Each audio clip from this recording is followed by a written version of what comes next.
देहरादून से हमें आज सूर्योदय होने से पहले ही निकलना पड़ा क्योंकि बहुत लंबा सफ़र है। हमें पहुंचना है Kota via Delhi and Jaipur. 800 kilometre का सफ़र है ये। दिल्ली में लंच करूंगा मैं अपने नाना जी के साथ।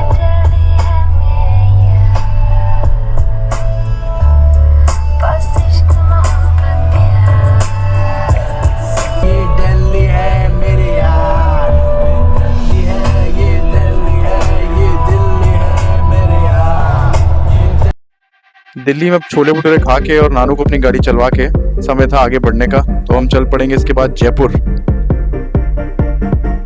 1800 more kilometers to go। एक रास्ते में हम चल चुके हैं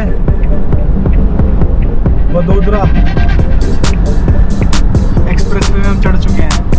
ये खुला नहीं है, सारा रास्ता भी तैयार नहीं है, जितना है हम कवर करने वाले हैं इसको। लेट हो गए, हमें निकलना था, देहरादून से निकलने में लेट हो गए, फिर हम गुड़गांव से निकलने में लेट हो गए।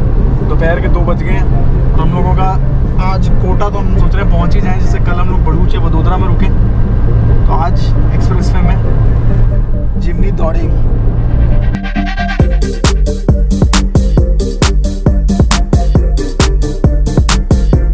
रेस्ट स्टॉप्स बनाए हैं, पेट्रोल लेना, आपको खाना पीना, होटल भी है, SOS, टॉयलेट्स। ये पता चलेगा कि कितनी देरी में ये है। और स्पीड अगर देखी जाए तो 120 अलाउड है गाड़ियों के लिए, 100 अलाउड है बसेस के लिए और 80 अलाउड है हेवी कमर्शियल व्हीकल्स के लिए, ट्रक्स वगैरह 10 टन, 20 टन, 25 टन। बहुत ही सही स्पीड लिमिट्स और बहुत ही प्यारी सड़कों के चक्कर में देरंदर का पंजाबी गाड़ी को भगाने से रोक ही नहीं पा रहा था।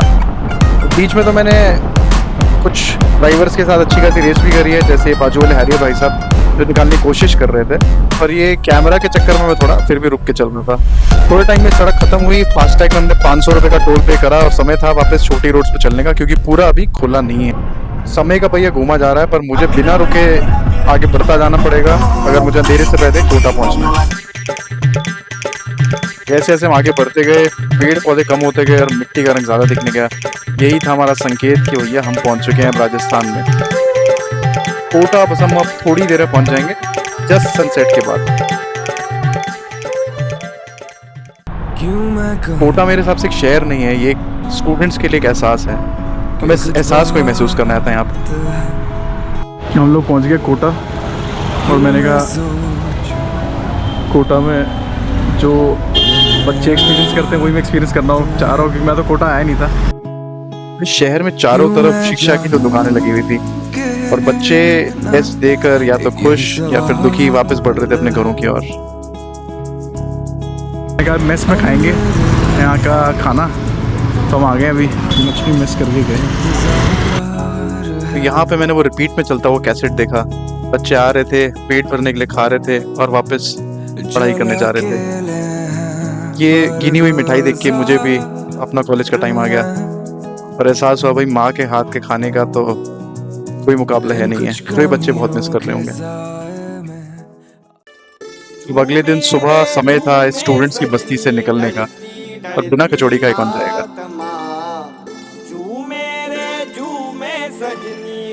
कोटा है और कचौड़ी ना खाए कहीं फायदा नहीं है। गरम गरम कोटा कचौड़ी हमने कहा निकलने से पहले खा के जाएगा,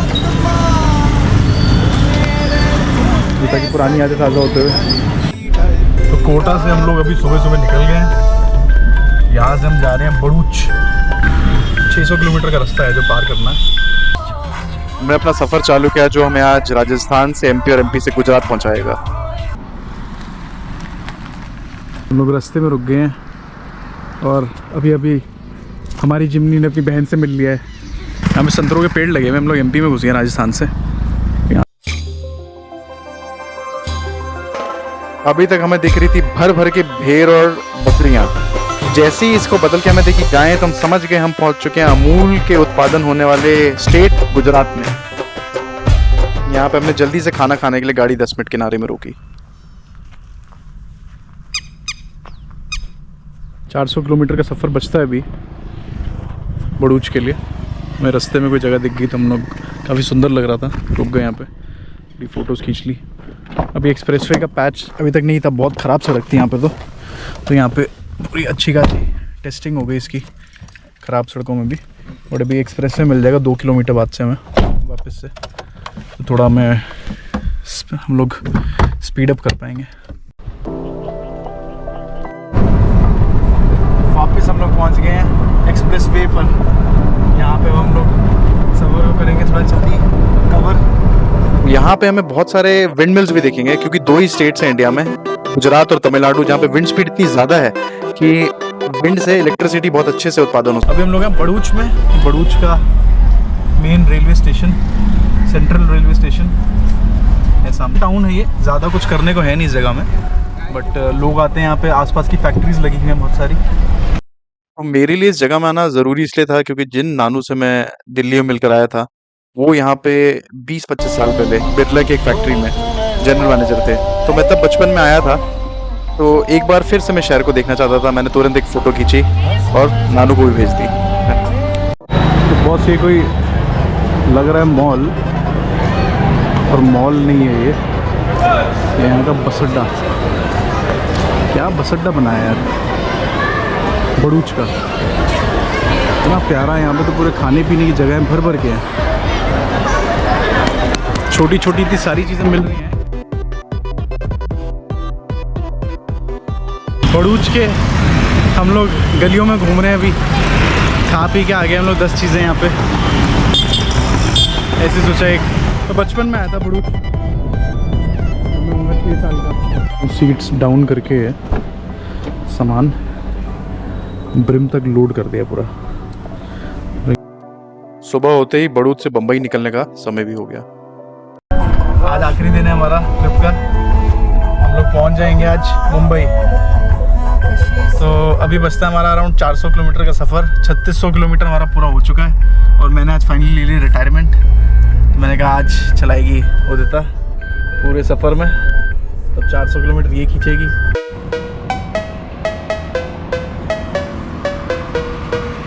ये वाला स्ट्रेच भी काफ़ी इंडस्ट्रियल एरिया है पूरा का पूरा, सूरत भरूच से बॉम्बे वाला। बहुत ज़्यादा ट्रक्स चलते हैं यहाँ पे, ड्राइव इतना आसान नहीं है यहाँ पे। 10 सेकंड ही किनारे में खड़े होकर मुझे कम से कम 20 ट्रक्स दिख गए। इस सफ़र में जब भी मैं गर्दन घुमाता था तो हमारे बाजू से एक ट्रक ही निकल रहा होता था। यहाँ चलाना इतना आसान नहीं था क्योंकि ट्रक वाले साइड देते नहीं है। रोहिता ने भी ठान लिया था और वो एक के बाद एक ट्रकों को पीछे छोड़ते गई और सेफली आगे बढ़ती गई, और हम देखते ही देखते बम्बई वापस पहुंच गए। बम्बई शहर में हम पहुंच गए हैं, और ये इन ऊंची इमारतों को देख के ही समझ आ जाता है। बॉम्बे स्वागत करता है अपने ट्रैफिक से, तुम्हारा अच्छा स्वागत हो रहा है। पूरा ड्राइव करके आई हो जाता